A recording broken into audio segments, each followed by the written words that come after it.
Russell, what is philosophy?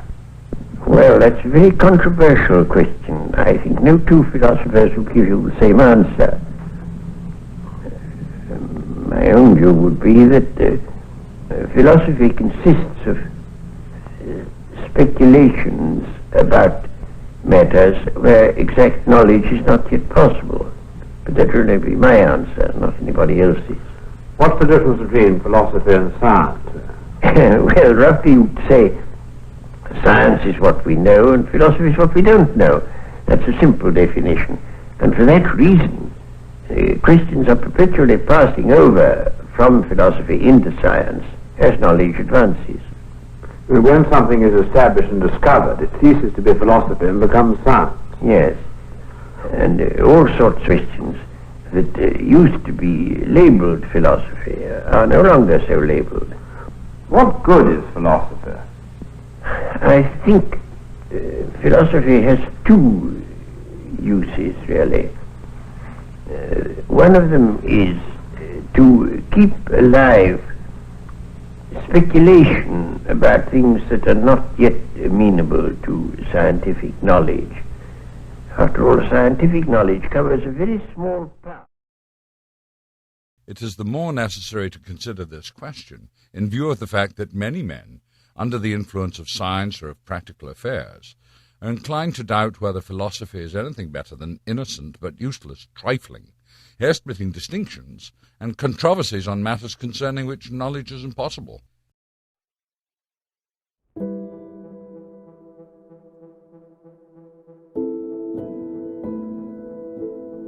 The final chapter of the book, The Problems of Philosophy by Bertrand Russell, tackles the value of philosophy and why it should be studied. It starts by pointing out that many people see philosophy as a waste of time because it dwells on answering questions with no answers.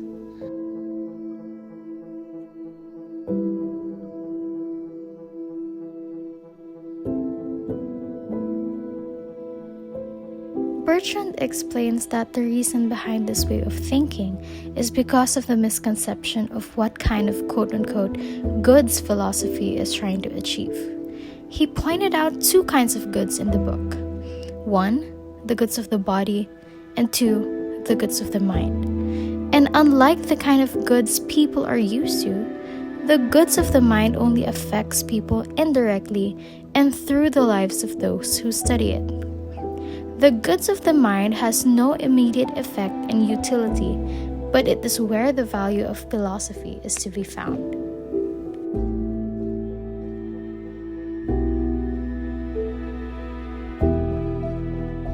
Philosophy is valuable not for its products, but for its effects. In order to see the value of philosophy, one must first free the mind of ignorance and indifference, and recognize the importance of food for the mind and not only the practical and material needs. What we call practical needs are the needs one depends on for survival, such as food, shelter, clothing, etc. He believes that even if all people are well provided with these riches, or the riches of the body, it will still not guarantee a valuable society. This is because the needs of the body are not all that is important. Not one is more superior than the other. Both needs are significant.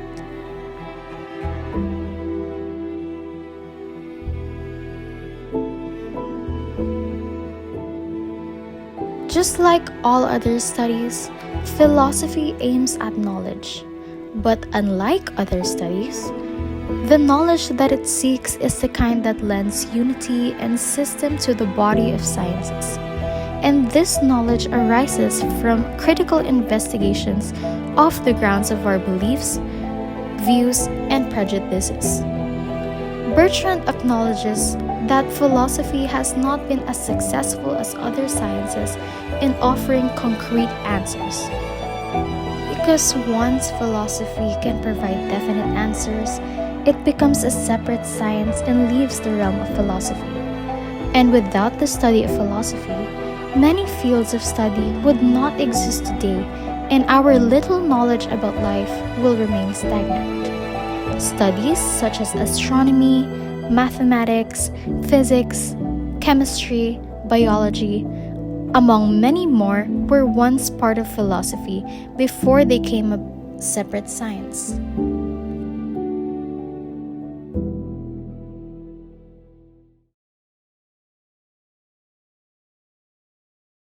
With that in mind, our understanding of the uncertainty of philosophy is merely a fraction of the truth of which we seek.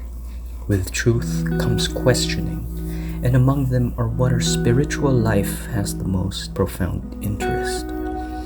To shed some light into these interests, does the universe have any plan or purpose, or is it really just a fortuitous concourse of atoms? Does the concept of consciousness that is embedded within our universe provide us with hope in acquiring wisdom? Or is it a short-lived concept that on our earth is doomed to become enlightened?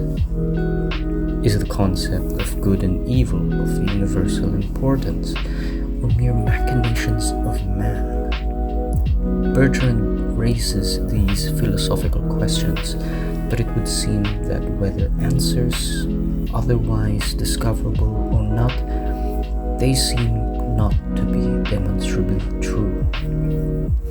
Although, no matter how little hope we have at discovering an answer, it is the responsibility of philosophy to maintain the significance of these questions, to delve into deeper approaches, and to keep alive that speculative interest in the universe, which would definitely be killed within the walls of ascertainable knowledge.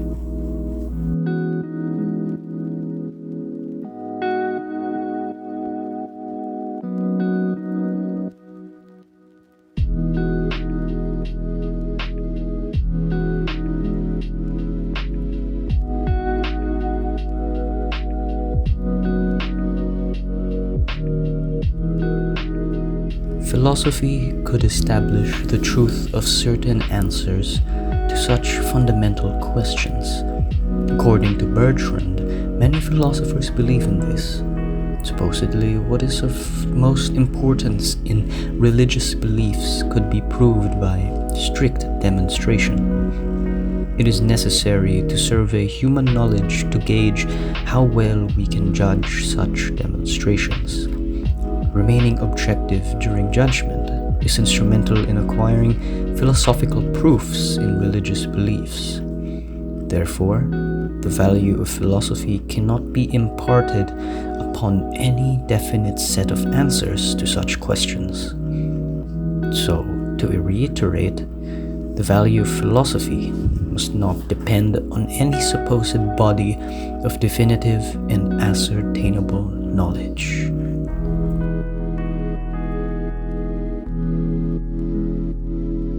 So, what really is the value of philosophy? It is, in fact, to be sought to a great extent for its very uncertainty. Any man with no hint of philosophical thought tends to experience life locked in his own prejudices, derived from common sense, beliefs of his age or nation, and from his own dogmatic views, which had been developed in his mind without any tinge of his deliberate reason. Such a man would see the world as definite, finite, obvious. All things seem to be deliberate, and unfamiliar possibilities are rejected. On the other hand, a man who embraces his philosophical tendencies finds even the most everyday things turn into problems that cannot be thoroughly explained. Philosophy, even if it cannot provide true answers to the doubts it raises, provides us with a plethora of possibilities which expands our way of thinking and free ourselves from tyrannical conformity. Thus, our feeling of certainty about things diminishes, but provides us with unrelenting knowledge. It gives us a new perspective, turning familiarity into a wondrous pondering of uncertainty.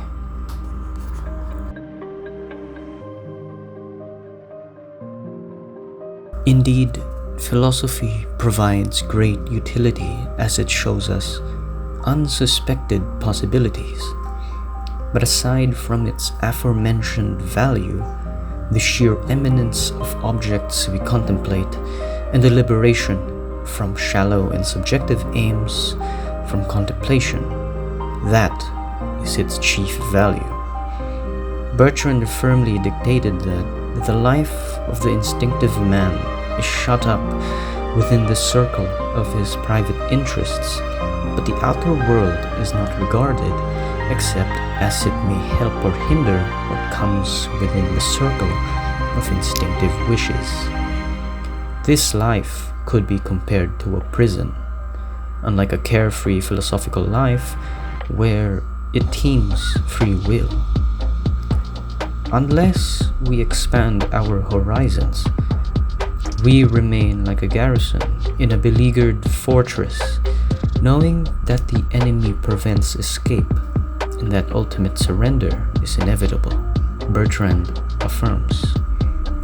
In such a life, there is no peace, but a constant strife between the insistence of desire and the powerlessness of will. In one way or another, if our life is to be great and free, we must escape this prison and this strife. The man who has no tincture of philosophy goes through life imprisoned in the prejudices derived from common sense, from the habitual beliefs of his age or his nation, and from convictions which have grown up in his mind without the cooperation or consent of his deliberate reason. Russell states that philosophic contemplation does not categorize things into two categories, like good or bad, friend or foe. It views everything in its entirety. When in its purity, it does not aim to liken the universe to man. He also mentions that acquisition of knowledge is the enlargement of self. He never implicitly explained what the self he mentions is, but it is implied that the enlargement of self he mentions is a person unburdened by the beliefs and traditions of their society. We could also further infer that his definition of the self is a person that knows themselves. He explains that the best way to achieve this enlargement of self that he mentions is to not directly look for it, for the desire for knowledge is enough. The enlargement of self can't be obtained if you take his definition of self as is, and that trying to prove that you can achieve the enlargement of self he speaks of with knowledge that doesn't need you to try and learn something that is unfamiliar to you. He calls the desire to prove this as a form of self-assertion, which he describes as an obstacle to the growth of the self. Russell also mentions the not-self, which, if we assume is everything not related to what we surmised his definition of self is, then it is the society or external factors that confines a person to a mindset or the notion of what is considered common sense for that society. He expanded on his definition of knowledge, the enlargement of self, as the union between the not-self and the self. He states that by thinking that anything that is not created by the mind is of no use to us, then you are constraining the contemplation of the self, and that the knowledge gained from this line of thought is not knowledge because it does not form a union with the not-self, but a set of prejudices, habits, and desires that prohibits us from the world beyond. Essentially, he is saying that forcing yourself to think that philosophical contemplation is only focused on contemplating everything of the mind is not allowing us to become open-minded about anything else we could learn from everything around us. Russell further expands on his definition of what philosophical contemplation means.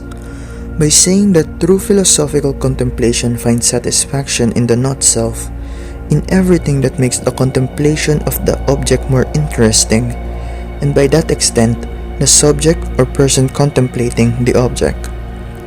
With this statement, we could see the knowledge he was talking about with the union of the not-self and the self. The not-self is the object of contemplation, and the self is the subject contemplating. He reiterates that the focus on the self prevents any possible union with the not-self. He also strengthens the idea that in philosophy, you should always be curious and question what is considered as common sense, because the truth that we can perceive using the five senses can become distorted from knowing only what the senses can reveal to us. Russell has stated that once the mind has become accustomed to how philosophical contemplation works, the mind will also try and preserve that same freedom and impartiality into the world of action and emotion. He expands on this notion by saying that a person accustomed to this sort of thinking will view everything as parts of a whole that is unaffected by one's actions.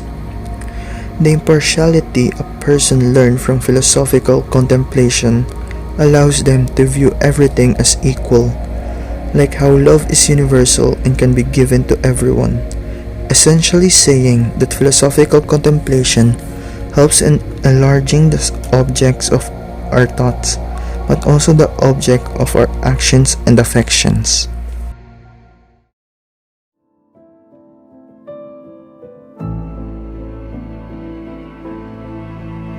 In conclusion, the value of philosophy lies not in the answers it seeks, but in the questions itself. These mind-boggling questions enlarge our conception of what is possible. It provokes critical thinking and imagination, and diminishes the complacency that closes the mind against speculation. It teaches us to challenge everything we know and to not settle for the things that are already known to us.